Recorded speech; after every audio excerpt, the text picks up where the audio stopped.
Okay. Hi, Matt. We're good. We're live. Okay, can you hear me okay? Yep. Matt, just to give you a little sense of who's here, 75 or so of our closest colleagues and friends from across the region. I gave them a little bit of an interview of how we met up at NiceGate and the presentation that we saw there. And I'm just going to let you go ahead and introduce your team and do what you do so well. Okay. All right, thanks, Matt. I'm flying solo today, so it'll be just myself. I'll point out there's two people that were in that original presentation that I do want to mention because they'll be part of this presentation throughout. So Pete Hoeksprung is our educational technologist. He works exclusively in our high school. He's a former elementary teacher that is in the classroom, or was in the classroom, and is now working exclusively with our teachers in the high school. Our other individual that was part of that presentation was Bernie Capron, who is our network coordinator, and again, very instrumental in helping us get our Google initiative going. I'm going to share my screen to start off, and I'm going to basically go through the presentation that I used at NiceGate. It's interesting because I don't think that the story is unique. I think we're one of many schools that are doing this, but for whatever reason, and I'm happy, it's resonated with schools, and I don't think it doesn't matter if you're upstate New York, downstate, out west. This is a story that makes sense for a lot of schools. So I'm glad that the story that we've been telling has really resonated and helped a lot of schools. All right, so I just shared my screen. Are you able to see the screen down there?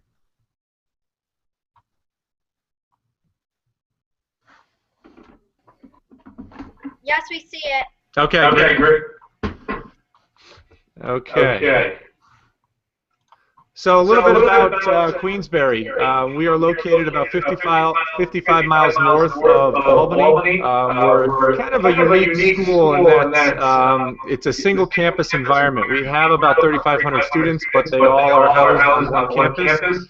Consequently, it makes the technology part very easy. We have, from a networking and support standpoint, very easy. We have some very large schools. Consequently, our elementary school, which is a K-3 elementary, has about over 1,000 students in it. So it's a very large neighborhood elementary schools. And from a SES standpoint, we're about 22% free and reduced. When we make decisions here at Queensbury, we really start with the idea of what's going to have the biggest impact on teaching and learning.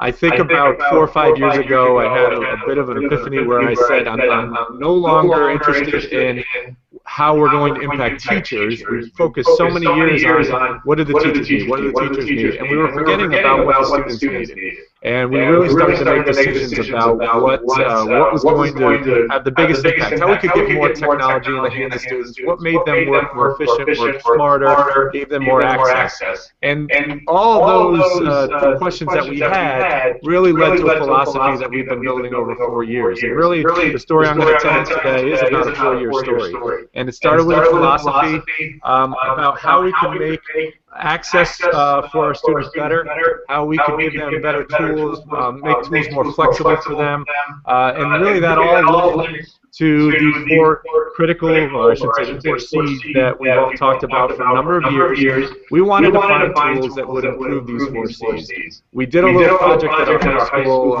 started about 5 years ago, where we wanted to assess test-for-century skills in those classrooms. And in doing so, we really started looking at the tools that would make our students better communicators, collaborators, critical thinkers, and creators. And the tools that we've chosen going forward have really been about building on those 4 tools. And obviously that's the cloud, and we really have bought into the cloud. A lot of what we've done, not only in terms of the Google Apps world, but in other web apps that our students use, and also with our infrastructure, using cloud-based networking as well, and a big philosophy for us. We find that getting that anytime, anywhere access to students has been a real game changer for us.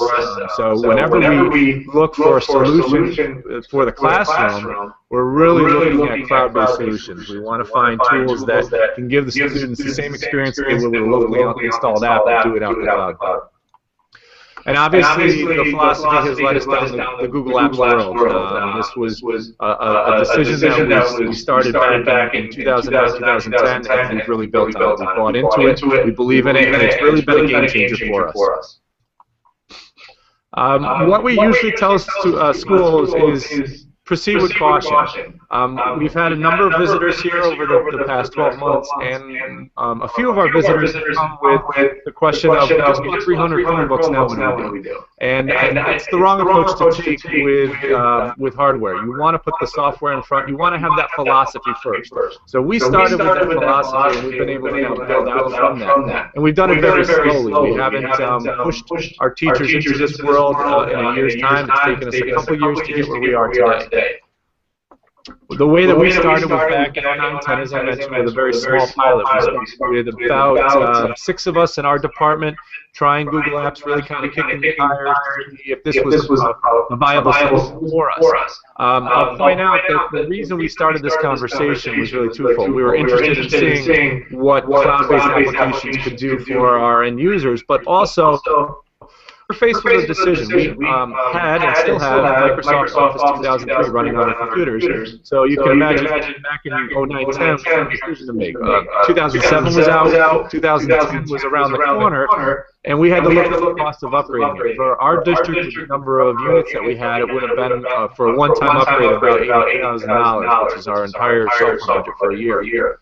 I simply couldn't wipe out my entire budget on one purchase, so we said, well, let's see what this Google Apps world looks like. Let's see what these cloud solutions work, how they work, and if they would make a difference. So we kicked the tires internally, and then we allowed about a dozen teachers to try it that year. We were only using Google Docs at that point.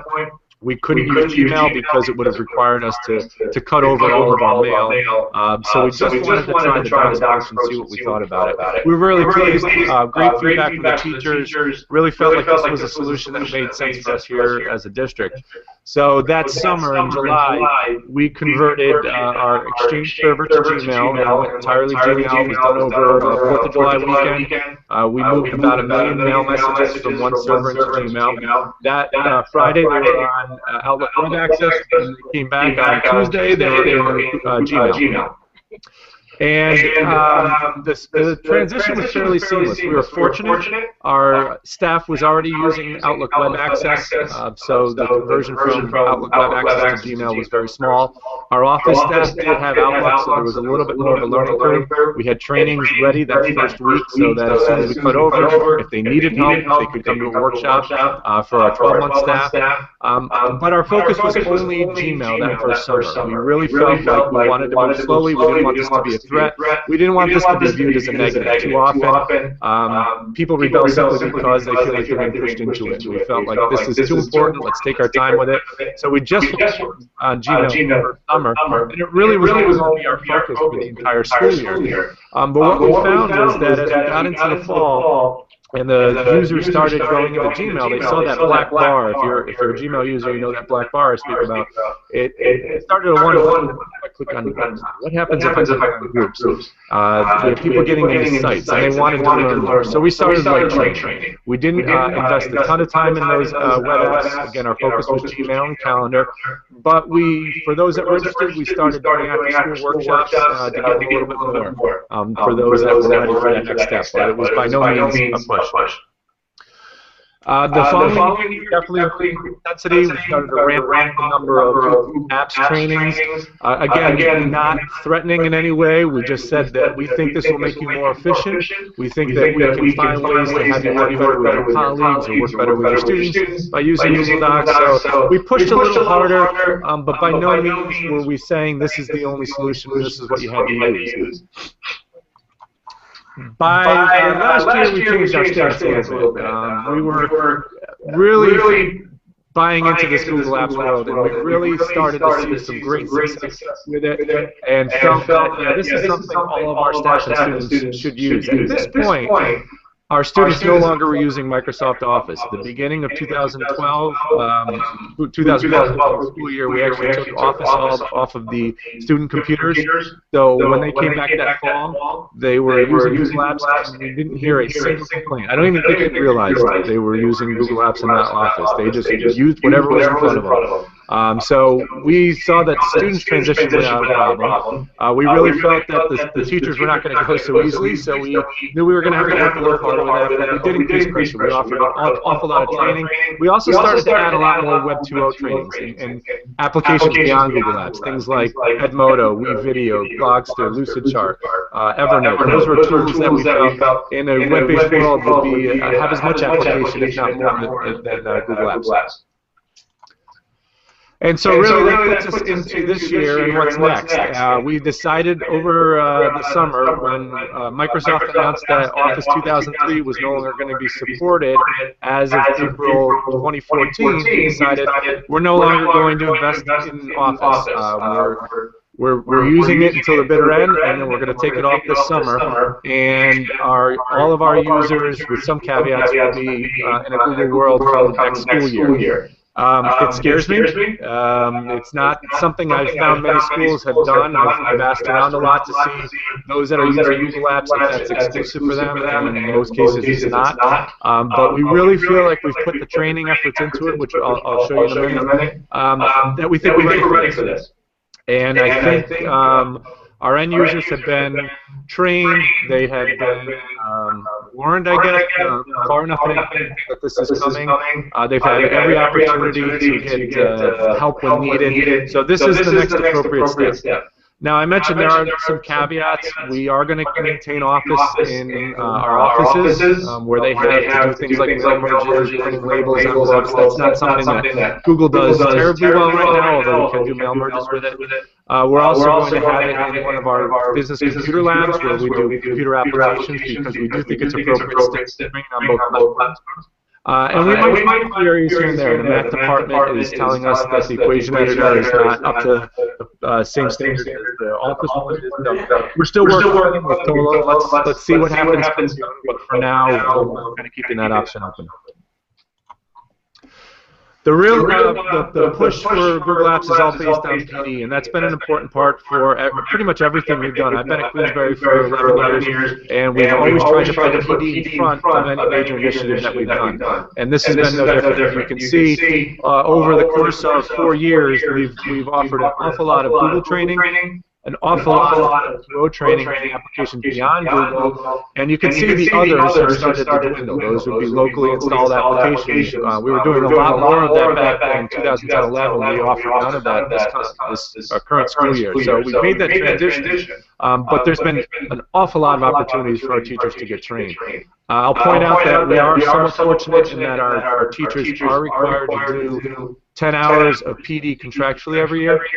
They can do it in anything. It doesn't have to be in technology. A lot of them do choose to get the training in technology. Most of it's done over the summer, too. We do about 3 to 4 weeks of training every day in the summer, and our teachers like to get their hours completed before they start the school year. So we do see an awful lot of traffic in the summer, less so during the school year.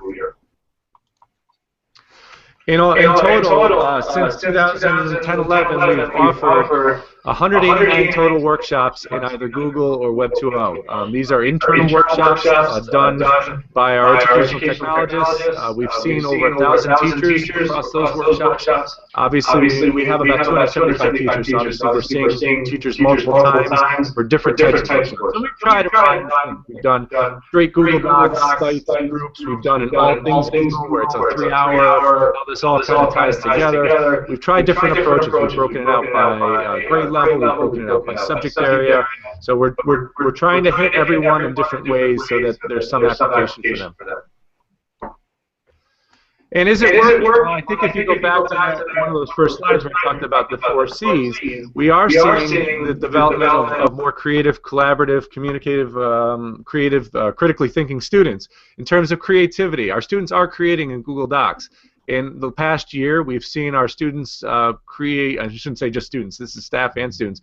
We've gone from a little less than 120,000 documents created to almost 200,000 documents. So that's in a year's time. In terms of Google presentations, again, we've seen a large jump over the past 12 months, and particularly in this school year, where we've gone from about 25,000 presentations to over 28,000 presentations. So 3,000 presentations just created in the last 3 months.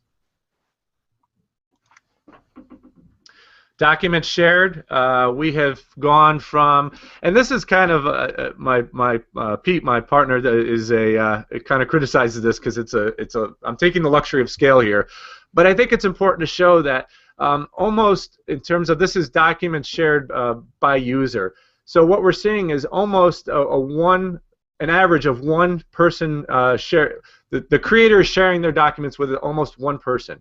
So what does that mean? They're collaborating a lot more. So when they're creating a doc, a slide, a presentation, or a spreadsheet, it's being shared with someone. So they are working together more.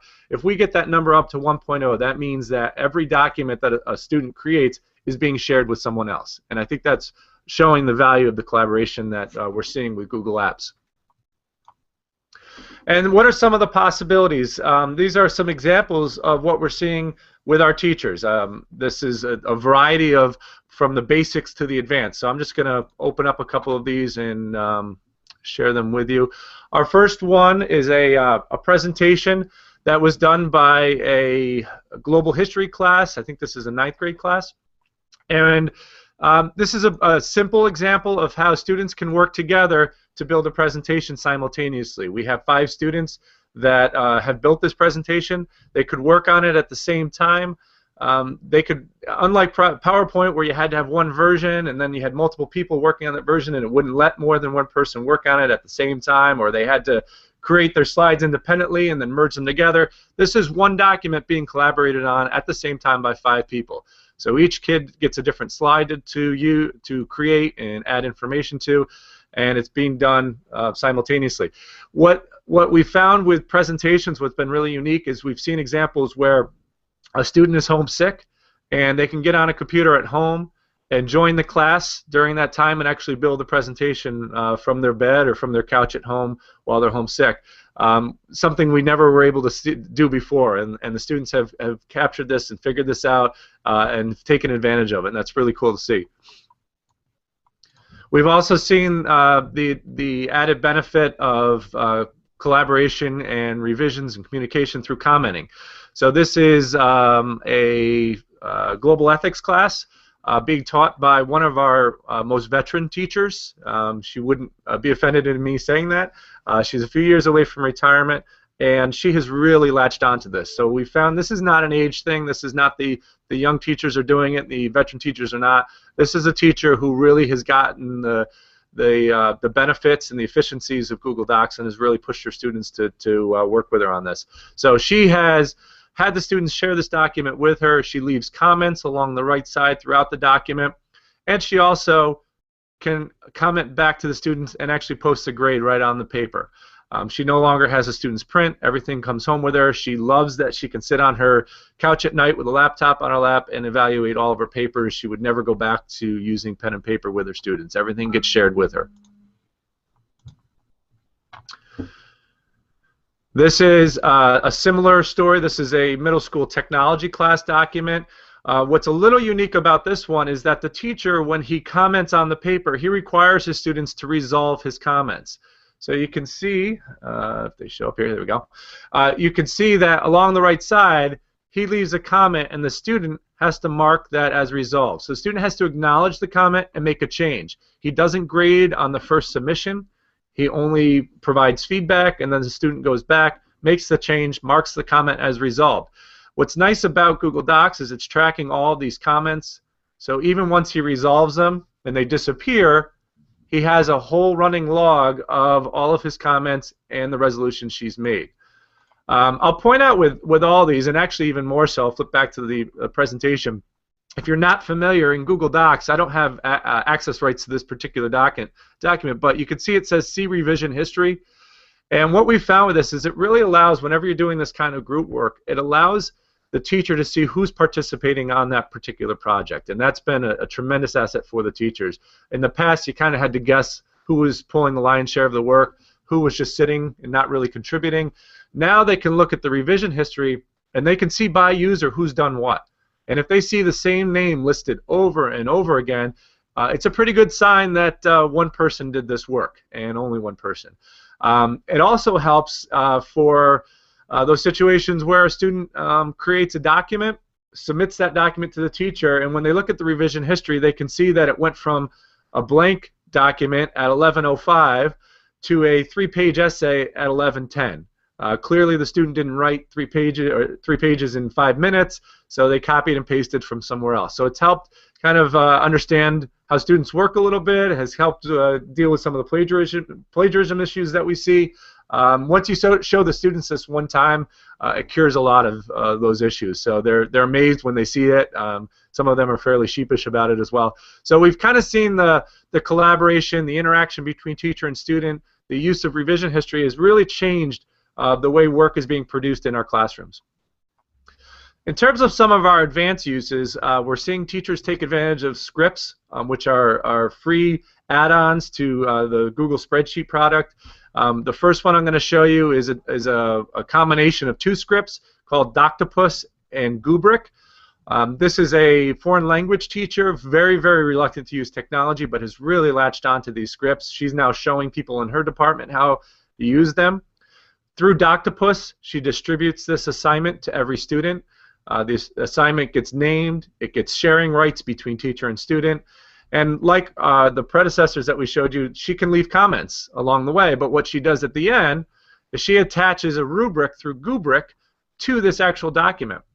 So the student sees at the end of the project how they did on that particular essay. And the Gubrick allows you to click in the boxes, add the score, and it automatically submits that to the student. If the student were to go back and make changes, you could attach a second rubric to this document so you could show improvement on this and show it leaves the original rubric so you could see this is where you were, and because of those changes, this is where you moved to. So you can do the process over and over again. A great little script, very easy to do once you've gone through it a few times. Very effective for attaching rubrics to Google Docs. Another script that we have teachers using is one called Autocrat, which is a mail merge script. This allows teachers to use a form to collect information, and then from that form it automatically populates a Google Doc. So I'll show you for this particular project. This was a form that the teacher created. The student fills out the form, fills in the boxes, and when they click the submit box, it automatically creates an entry on this spreadsheet, and when they link to this document that was created, it plugs in the answers into the flowchart. So now they get a finished product. They can work on the answers and not be concerned with the design, and that was important for this teacher. He didn't want to be concerned with how they created the boxes and where things went in the right place. He wanted to make sure they understood the concept. So they filled out the form with the right answers, and it automatically created this document, which was shared with both the student and the teacher.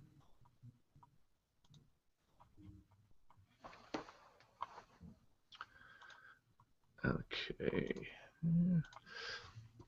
Another interesting thing that we've seen recently is the use of Google Sites for curriculum mapping. This was actually an idea, I believe Clarkstown is down in your neck of the woods, and this is an idea that we got from them from a Google Apps Summit we went to last year.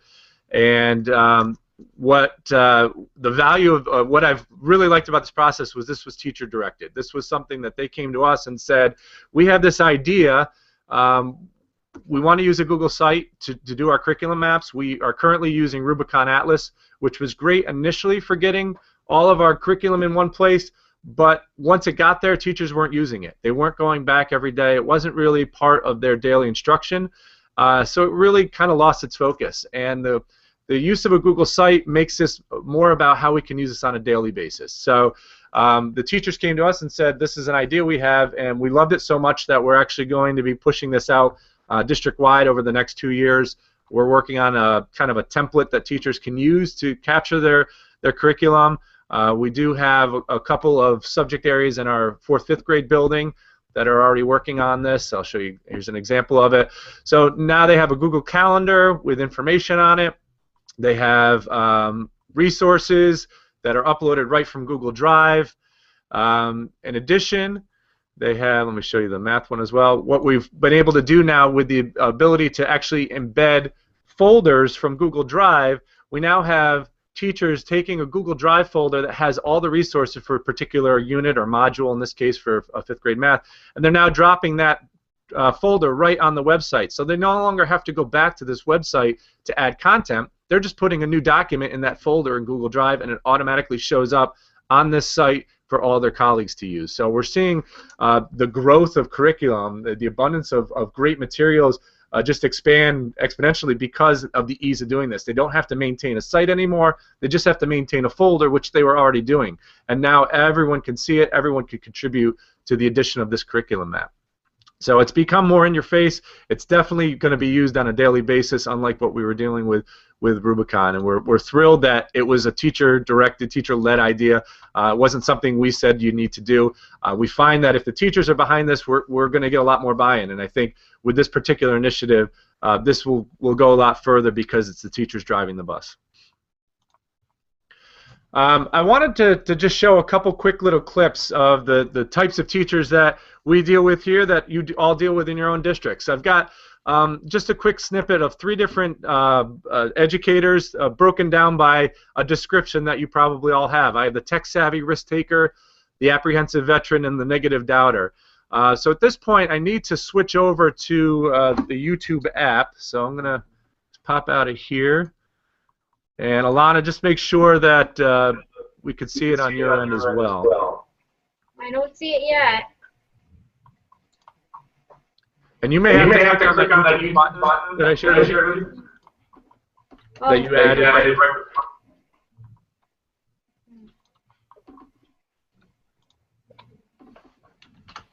Keeps going away. Oh, now I see it. You seen it? Yep. Okay, great. I'm just going to start with a couple videos, and then we'll get it started.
Matt. Yes. Do you have the videos loaded? Yeah, I was actually playing it. Were you not able to see it? No, we don't see it. Is your YouTube app open? Yeah. It just says 33 by Queensberry Tech. Yep. I'm not. If you have to click the play button. I am. You might have to join one time. I'll just open it in YouTube. How about that, Matt? What's that? I'll just open it. I'll just open the video and watch it in YouTube. Okay. Okay, so I'm just gonna share my screen so it's on the broadcast, and then I'll show the video. Okay.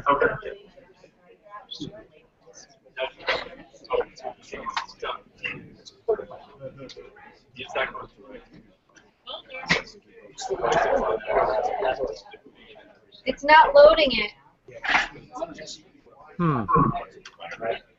All right. Well, we can. I can talk about them. That's fine. Okay.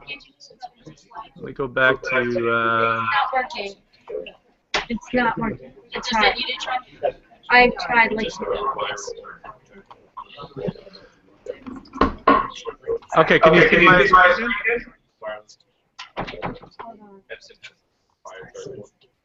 No. Okay. Now we see. Yep, we see your screen again. Okay, great. All right, so I'll just kind of talk a little bit about what each one of them, because I think they present some different perspectives, and I can send these links out after too, so you can watch them. But the tech savvy risk taker is really about going to that next level. Like he really got it right off the bat, and now he's seeing how work has changed. He sees how his kids think a little differently, because automated so many of the things that used to stand in their way. It's taking those barriers away, those obstacles away, and he's able to push to that next level. Our apprehension in that trend, Maria is going to be retiring this year, but is one of those people, she gives things a lot of thought, and if she sees that it makes sense for her, then she's going to jump in with 2 feet. And this was something that she fought us a little bit on initially, but then when she got it, she really started to see how it made her students think a lot differently about the work that they did.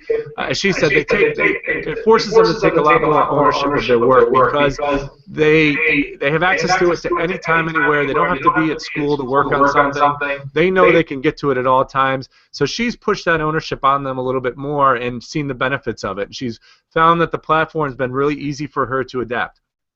Our negative doubter, Leah, was probably one of our more vocal people in our high school about not wanting to use Google Apps. She fought us every step of the way. She was, to be quite frank, a pain in the butt. She didn't want to move any of her documents from Office into Google Docs, and now she's come 180. The reason we include her in this presentation, we did a technology slam back in November, and she got up in front of her peers and talked about how wrong she was and how much better this has been than what she was doing with Office, and she feels bad for being such a pain. So we appreciated that, and when you hear her talk and you can hear how much of a difference this has made in her life, it really shows that we're on the right track with what we did. And really, to get to where we got with these three views, these three people, and the way they think now, is really based on PD and instructional support. And I think a lot of times when people hear this presentation and they see what we're talking about, and they see the number of workshops that we've given and the number of teachers we've seen, they think that we have a lot of staff to provide this instructional support. So I'll tell you a little bit about where we were and where we are today. When we started our Google Apps pilot back in 2009 and 10, we had 3 educational technologists. We had a high school, 912, elementary, K3, and then a third person who went between our 4-5 building and our middle school. We also had 5 computer lab aides. These were people that provided some level of instructional support. They were pretty much tethered to a computer lab, but when the teachers came in those rooms, they provided support for them. The following year, we lost one of our educational technologists due to cuts, and we also cut our computer lab aides in our 4-5 building, our middle school, and our high school. So we only had 2 in our elementary school. And currently, this year, we're down to 1 educational technologist that I mentioned. That was Pete. He is exclusively in our high school, and we have no computer lab aides left. So when you think about the level of the educational support that we're providing, we're doing it essentially with 1 person doing it. Now, that's not our only way of doing it. We've tried to be creative through budget cuts to come up with other ways, because we think this is the single most important thing to provide for our teachers or our staff is this professional development. It's not enough to just say, here are Chromebooks, go use them. It's not enough for us to say, okay, we've done 2 years of Google Apps training, you're on your own. We know this is an ongoing process and we have to keep moving. So we've come up with some other creative ways to provide that instructional support that we no longer can deliver with our own staff. We did something last year. We started a technology bullpen. This is a group of teachers that are in each building that have given up 2 planning periods per week. So they've basically said, I'll give up about 40 minutes on 2 different days to make themselves available for teachers in their building to get instructional support. They are not tech support people. They're not going to fix a printer or try to help you connect a USB device or troubleshoot a problem with Windows. They are simply here to help support you with instructional needs, showing you how to do something on Google Docs, showing you how to do something with Evernote, showing you how to submit your artifacts through Oasis. Those are the instructional needs that we lacked when we lost our educational technologists. The bullpen teachers really kind of set themselves up almost in a college model with office hours. These are posted times within the building where they are available. The teachers can come to them during that time to ask questions. It started out a little slow last year because it was new, and I was actually happy. I don't think I expected it to be a huge success year one. Now that we're in year two, we're starting to see people rely on that bullpen more and more. There is some incentive for people to give up that time. They do get 5 hours of PD time. As I mentioned, they have to do 10 hours a year, so half of their time is covered by being on the bullpen. They also get to use a tablet while they're part of the bullpen. If they leave the bullpen, they have to return the tablet, and they get a $250 annual stipend. We also have had for about 9 years a lighthouse teacher in each building. That person is also a member of the bullpen, but they facilitate our building technology committee meetings. They're really my liaison between the district department and each of the buildings. So I use those people quite often to kind of get the pulse of the building, find out what's working, what their needs are, and really rely on the lighthouse teacher. So we've talked a lot about Google Apps, about our training model. Where did the Chromebook fit in this philosophy? This is, you know, it's nice when you have this philosophy and you find the perfect device, and I think we really have with the Chromebook. It came at the right time for where we were. And really it all started for us back in 2011. We had decisions to make. We had about, I think it was about 5, no, we had 9 carts. We had 5 in our high school, 2 in our middle school, and 2 in our 4-5 building that needed to be replaced. They were laptop carts with about 16 laptops on it. And we said, well, we could replace laptops with laptops, but let's see what else is out there. So we met as building technology committees. We talked about what the needs were, what they were looking for in a device, and we really boiled it down to what was most important to the teachers. What did they want to see when they brought that card into their classroom? And overwhelmingly, the ones that came up from building the building were that they wanted it to load up faster. We were seeing it take anywhere from 2 to 5 minutes for a Windows laptop to boot up, log in, and be in a state where the students could start working. So they were losing really valuable instructional time. So we wanted a quick boot time. We wanted something with a long battery life. The laptops were lasting anywhere from 2 to 3 hours. We were looking anywhere from 6 to 10 hours. And we wanted something that could be in a multi-user environment. Because we knew these were going to move around from classroom to classroom, we needed something where multiple users could log in and get their own experience. So those 3 factors really led us to the Chromebook. And we started out last year with about 350 Chromebooks. We also bought Chrome boxes, which are Chrome OS devices, but they're fixed. We put those in computer labs, hooked them up to a large monitor, keyboard, and mouse, but they work just like a Chromebook. So we had 350 of those. They were all mobile. They moved around the building, and the feedback and response we got from teachers was tremendous. They loved them. We added more. I think at the beginning of the year we were at about 175 to 200. And throughout the course of the year, we had PTSAs buying Chromebook cards. We had principals digging through their piggy bank looking for extra money to try to get more Chromebooks. The demand was overwhelming for them. So we decided that at that point that was going to be our primary device here in the district. It's not our exclusive device, but for students, it's pretty much what you're going to see from building to building. So over this past summer, we added about 1,300 to 1,400 additional Chromebooks and boxes. So we're just shy of 1,700 Chromebooks currently. Predominantly in our high school, we have about 30 carts in our high school, and I'll talk about what's going on in our high school in a minute.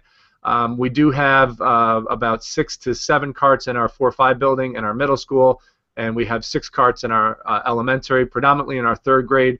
Our 3rd grade has 10 teachers, and they share 1 cart for every 2 teachers, so we have 5 in that wing. That was really...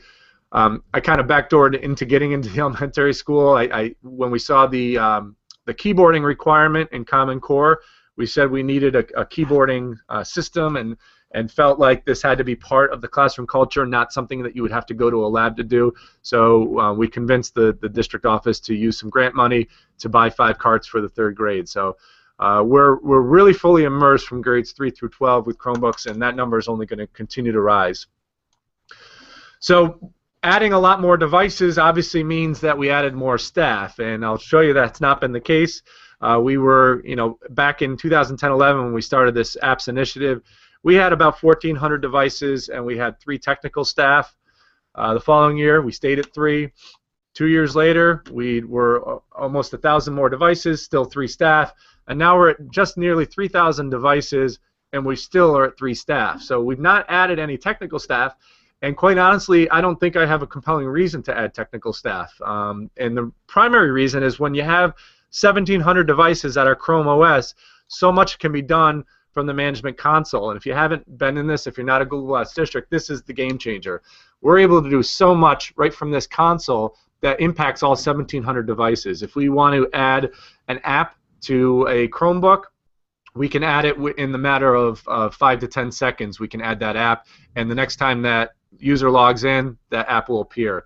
We don't have to touch the Chromebook. Updates are done automatically on the Chromebook.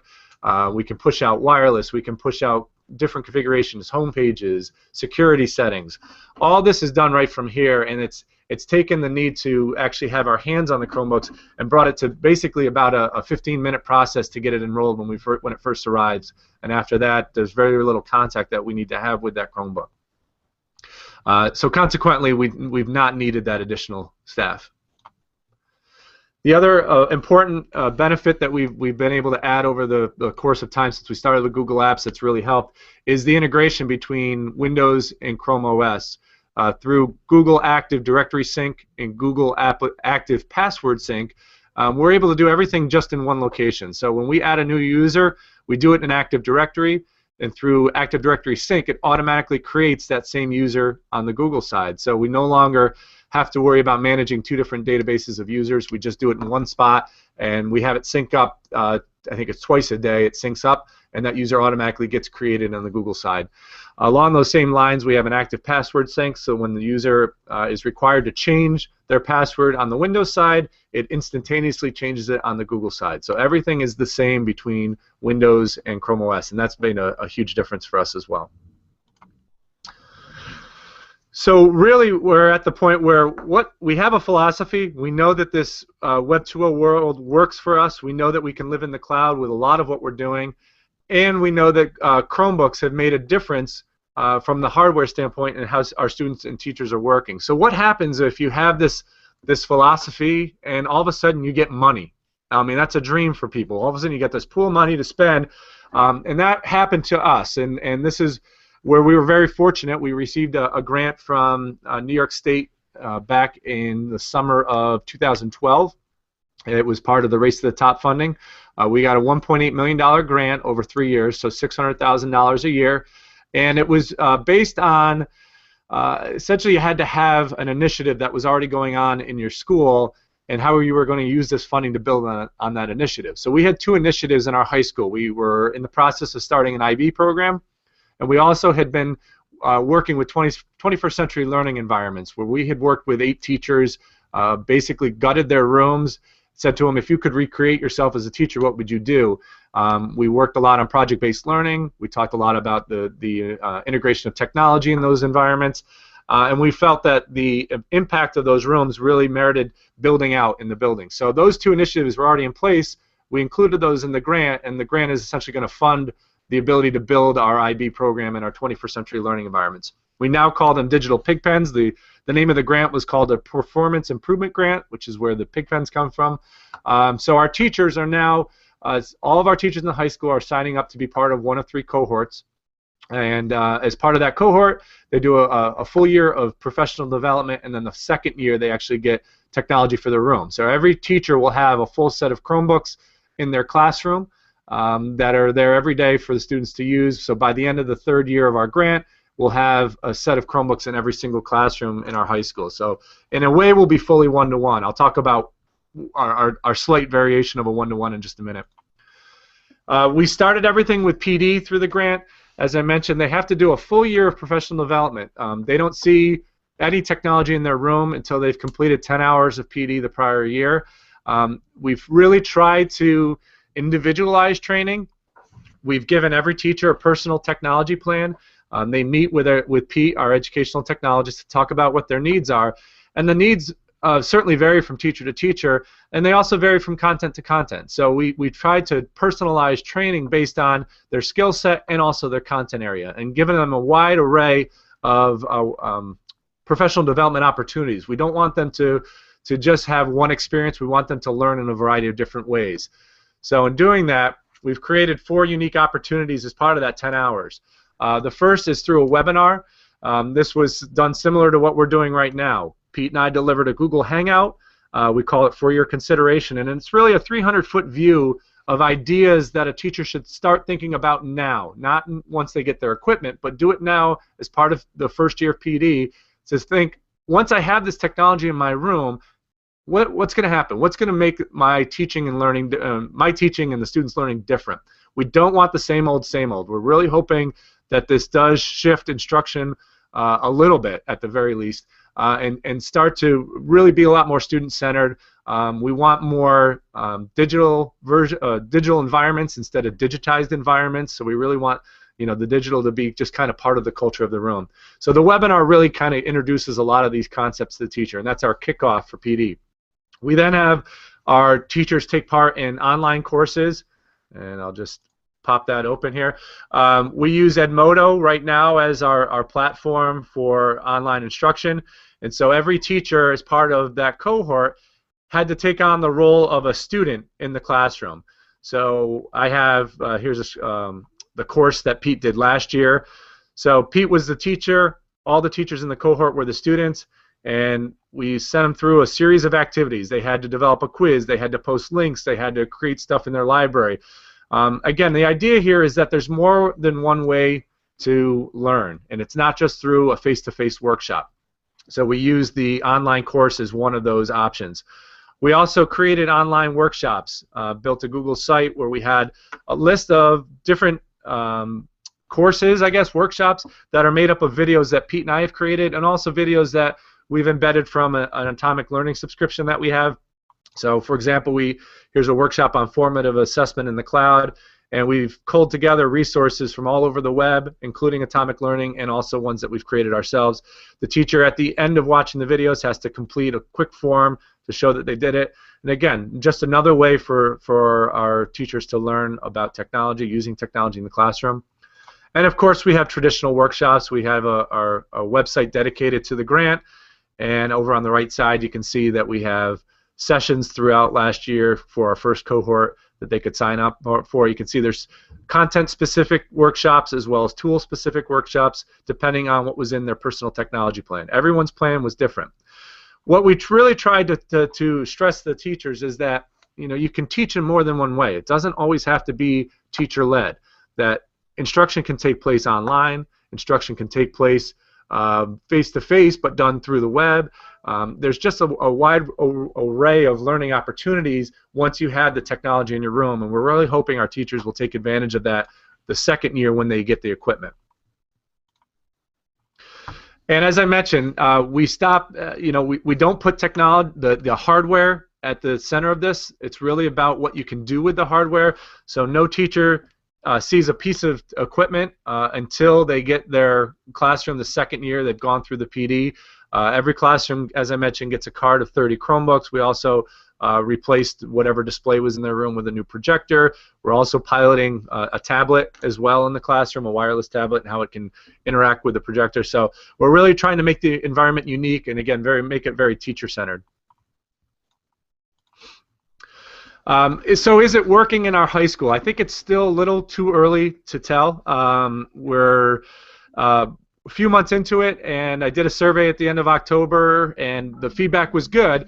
I want to walk through the building and see that things are just completely different. Like it doesn't look like it did last year, and I don't think we're there yet. We certainly are in a few rooms, but what we're seeing are individual snippets of what teachers are doing with their students or what their students are creating. So we decided in November, we had a superintendent's conference day, and traditionally we do if they give us time for technology, we'll do a workshop in a computer lab, and we'll cycle teachers through. And we said, let's do something different this year. So I was at a Google Summit last year, and the way they close their summits is by doing a technology slam. The presenters go up, I think they get 3 minutes to just show something cool that they're doing. And we decided we wanted to do the same thing. We didn't want to do a how-to training. We just wanted their colleagues to show some of the great things they were doing in their digital pig pens because they now have this technology. Our hope was that it would excite cohorts 2 and 3, who are now either just starting their PD or will be next year, to show them that they can do this too. or to maybe spur on some of their fellow colleagues in cohort 1, the ones that may be a little reluctant to change the way they teach, to show them, you know, you can do this too. And there was no idea that was going to be too simple. We told them, I guarantee there's at least 1 or 2 people in that room that haven't seen this before. So don't think that anything is too simple.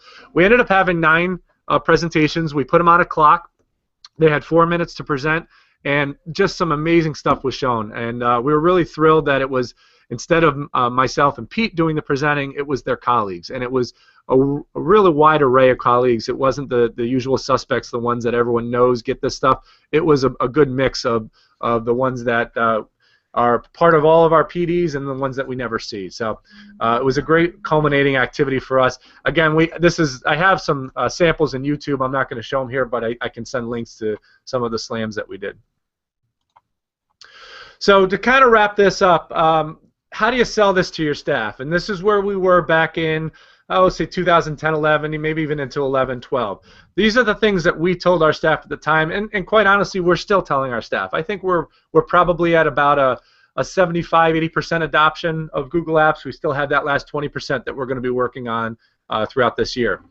The first thing, and I think this was really bad marketing on the part of Google, when they talk about the Chromebook, they've taken the slogan away since, but they said it's nothing but the web. And I think that's oversimplifying things. I think it's so much more. It's a canvas. It allows your students to be creative. It allows your students to collaborate. It allows your students to communicate. It allows your students to be critical thinkers. It gets out of the way. It doesn't care whether you're on a Mac, a Windows, a tablet, a Chromebook. Once you're out on the web, it just opens the doors to so much. And that's what we've really stressed, is that this is a canvas. You are the ones in charge of what your students are going to learn. And it allows the students so much more freedom because they have these Web 2.0 tools in their arsenal now to be able to use to complete school projects. So we've tried to get away from this, it only does the web. Instead, we're saying it does the web. And that's the good part. That's what we want it to do. We also stressed we're not the only ones. There's over 20 million students using Google Apps for education. So Queensbury by far was not the first one to do this. By no means were we the first one. So we're not on an island with this one. There's 3 million students in New York alone using Google Apps. So this is something happening across the whole country. There is a money savings attached to it, but it's really about the fact that this is where things are headed. We're moving to this cloud-based world. There's a reason Microsoft has Office 365. They realized where things were headed. So I think we've just jumped on it at the right time. We got criticized a lot from our teachers that if we took Office away, we wouldn't be preparing our students for what they would be using in college, and that couldn't be further from the truth. 72 of the top 100 universities use Google Apps. The SUNY system has, if not all, most have chosen a cloud platform, either Google or Microsoft, but they're using a cloud platform. That's where things are headed. So we absolutely are preparing our students, probably even more so than if we stayed with a locally installed Office application. We're embracing the Common Core standards to the use of Google Apps. When you see words like publish, collaboration, and present spread throughout the Common Core, Google Apps makes that very easy to do. It's very easy to publish something out on the web for people to see. It's very easy to collaborate with another student as well. Matt, your screen isn't changing. Uh-oh. I just want to let you know that. I just realized it. Where's the last one you see? It's the 4 squares. It says webinar, online course, online workshop, and live workshop. Okay. Let me just try on-screen sharing and then try again. Okay.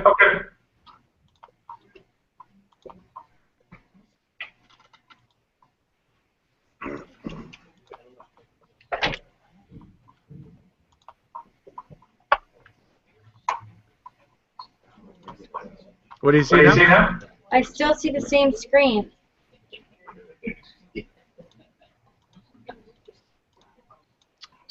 All right. Well, I've got about 2 slides left. You want me to talk them, and then I can share this out? But could you just show your face instead? Like yes. Get rid of screen sharing? Absolutely.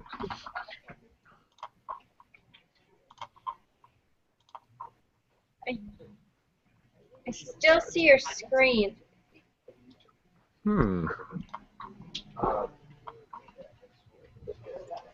Yeah, I'm not sharing it anymore.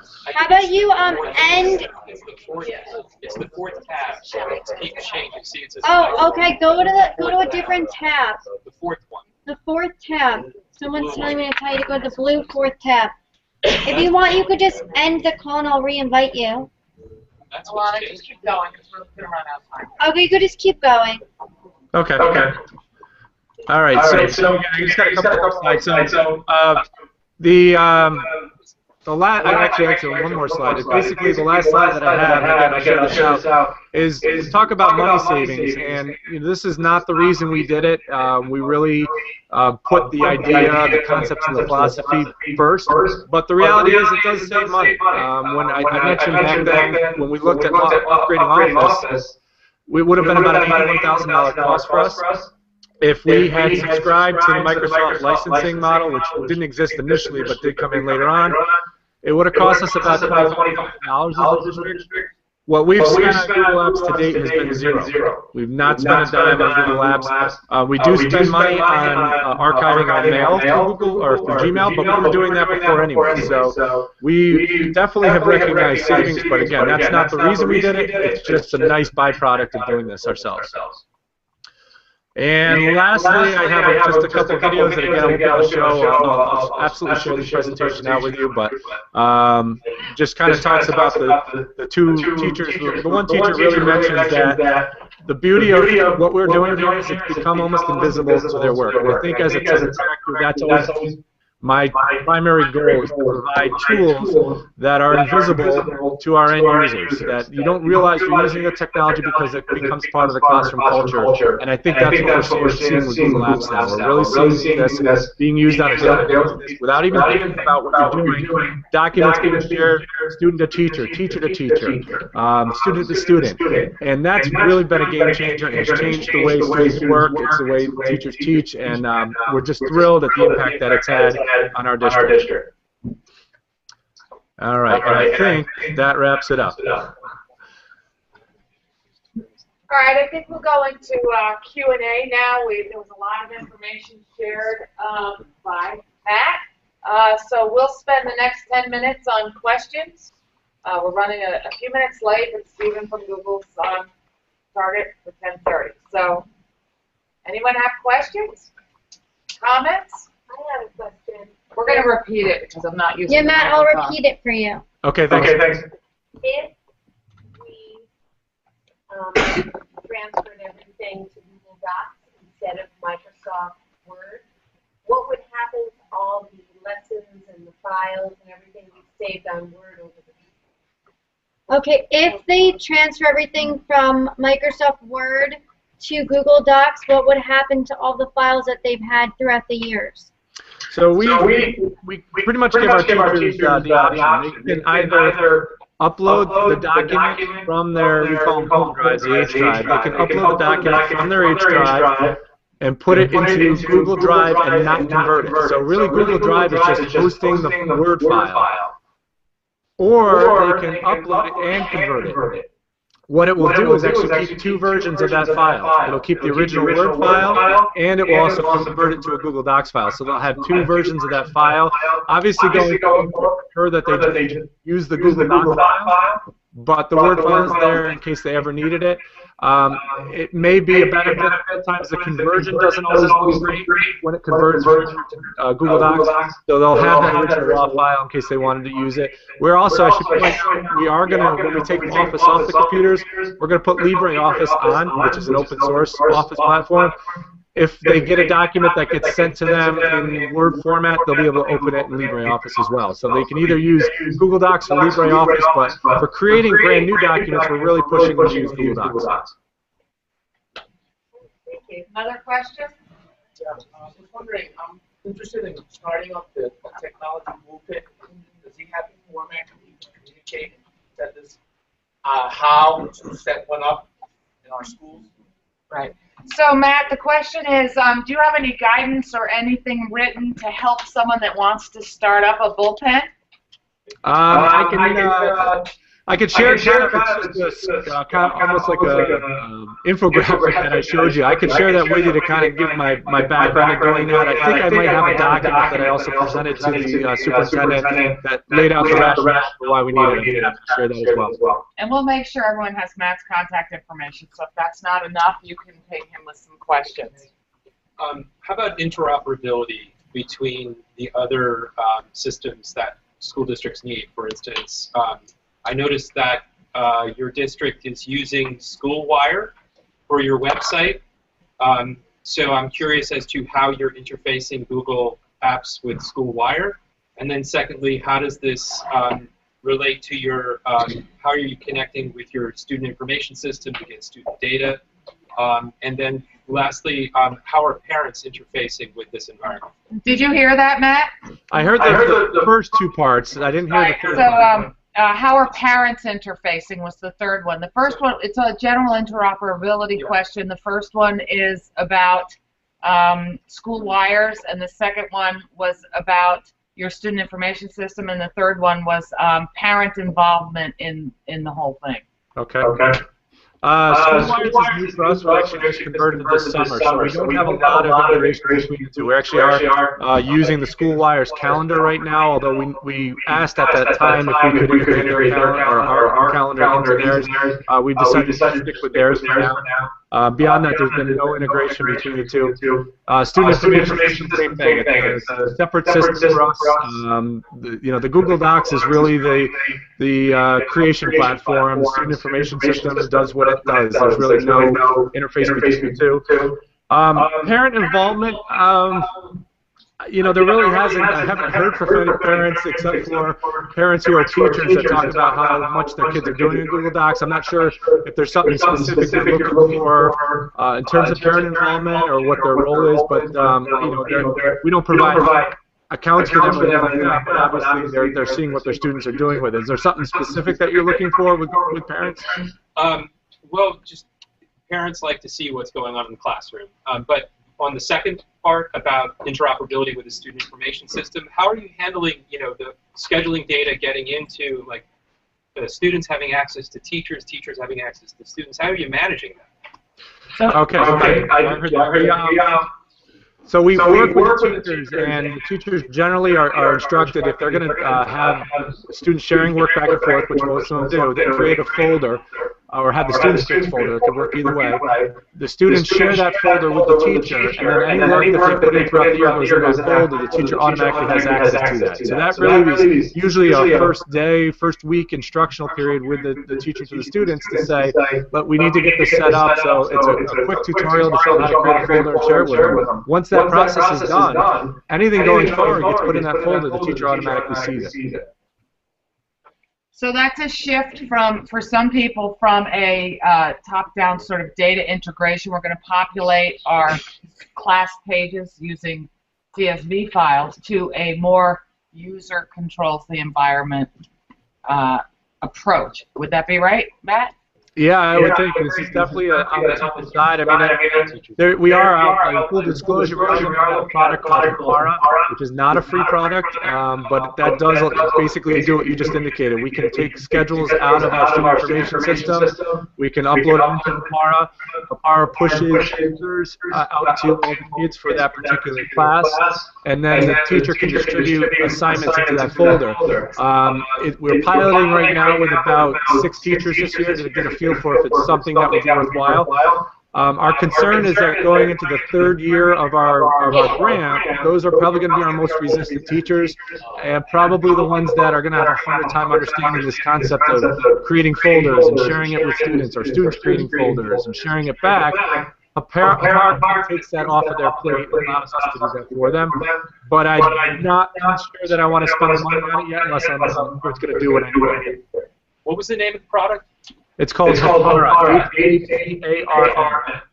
Thank you. There's also a script that Alana and I talked about last week called G-Class Folders that does something very similar, which is free. I didn't realize, Alana actually alluded to, that you can do something at the school level to create folders for all the students depending on the class as well. So that might be something we would look at before we decide to proceed with Hapara. But Matt, describe to them all the benefits you get from Hapara about managing the students' screens. Tell them all about that. Yeah, sure. There's another feature. It's a remote control feature that you can add to Hapara. So if you have a classroom with Chromebooks and the students are all logged in, as the teacher through this dashboard, you can see what tabs they have open, and you can also capture a screenshot. I was telling Alana while I was trying it out, I hopped onto a class and I saw a student was on a game site while they were doing work, and there was a little X next to the tab, and I just kept closing his tab. And he would reopen it, and I'd close it again, he'd reopen it. So he went back and forth for a while, and then he finally gave up. And you could send out messages and chats through that too, right? Correct. Yeah. Same screen. You can send a message that pops up on the screen. You can push a file to the student. You can push a link to the student, so all the students end up on the same link. And teachers also have access to the control panel as well. Correct. Okay. Next question. I wanted to ask you about permission slip. Is there a specific permission slip that's sent out just for GAP, or is it an acceptable use policy? And how does that get distributed at the beginning of the year, once at the beginning of the academic career? How is that? Do you have a permission slip for GAP, and is it a permission slip, or is it written in the acceptable use policy? How often is it? And right now we are using our acceptable use policy as the overarching document, but I'm actually in the process this month and next month of rewriting the AUP, and we're going to use a little bit tighter language so that we're sure we're being compliant with COPA. We believe we are with our AUP, but I think I need a little bit tighter. So we'll redo the AUP this year and then have all of our students re-sign off on it at the end of this year going into next year. how often do they sign off on it currently? Just once. Okay. Unless we have a major change like this, and then they have to re-sign off again. Okay. Any other questions? So do we have other questions for Matt before we? Yes, Frank.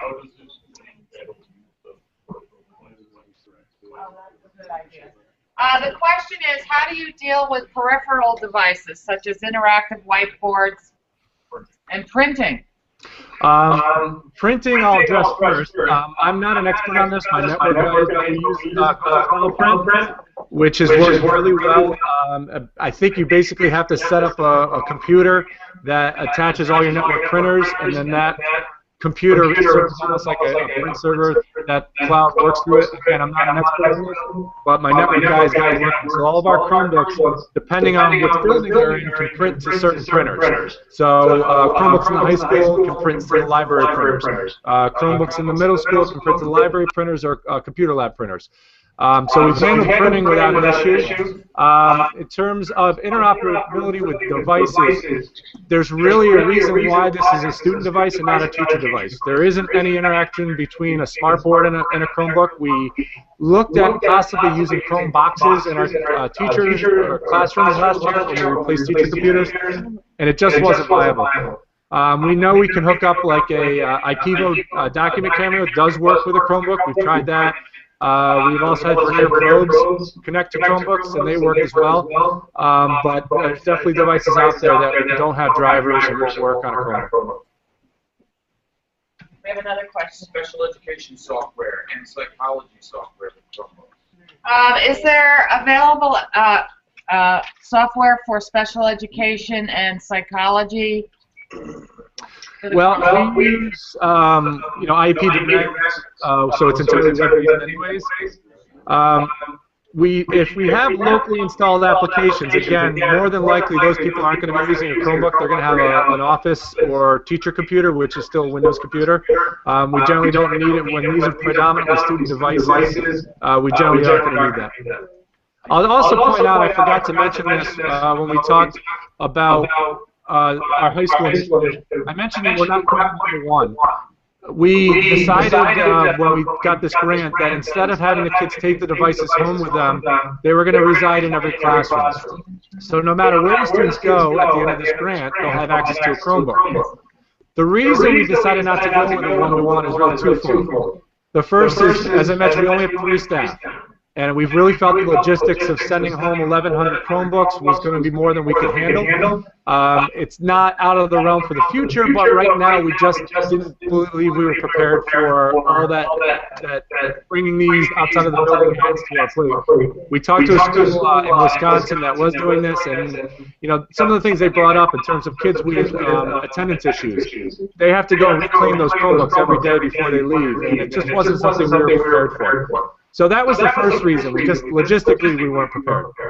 The second reason is that once you're living in this Chrome world, you no longer, it doesn't matter what device you use anymore. When you log into the Chrome browser, whether you're using a Chromebook, a Windows device, a Mac, it's identical. So all your extensions, all your apps, Google Drive, everything exists there. So you really don't, it doesn't matter what device you use anymore. So taking it home doesn't really add anything to the experience because you're not customizing the device, you're customizing the browser, and the browser follows you around no matter where you are.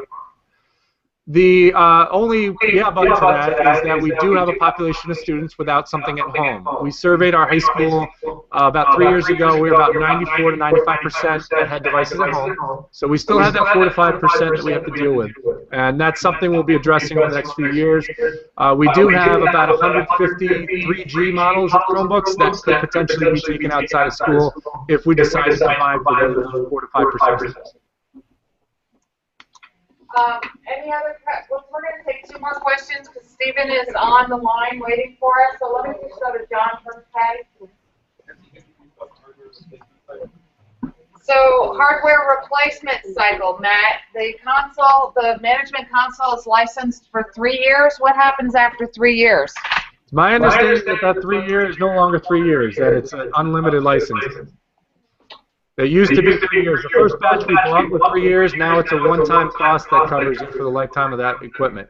I believe they're going to want you to replace it every 3 years, but it's my understanding the license doesn't go away. But that would be a good question for Stephen. That is a good question for Stephen. It actually is true because I just got an email from Stephen. Okay, Stephen says that's true. So there's some new information. Patty, another last question? I'm wondering how they manage the apps. Do teachers have access to the Chrome store?